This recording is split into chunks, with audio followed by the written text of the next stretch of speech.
Dakle, ja sam Damir Marković, bavim se uramljivačkom djelatnošću, staklarskom djelatnošću u ateljeu Marković u Ilici 51 i naš obrt postoji od 1919. godine.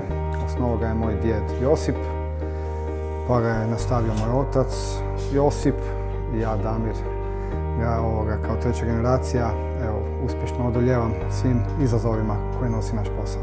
Naša glavna djelatnost je izrada okvira za slike i izrada unikatnih ogledala koje srebrimo, pozlate radimo, dakle sve je ručni rad. Dakle, ne može se zamijeniti nekakvom konfekcijom ni industrijom, nego baš svaki ima svoju dimenziju određenu, završnu obradu drugačiju, tako da je po tome specifičan. Pa ja se iskreno nadam da će tradicionalni umjetnički obrti, kao što je naš, živjeti i dalje, dakle da će tradicija se nastaviti, da će biti dovoljno ljudi zainteresiranih da rade, jer potreba za tim uvijek postoji.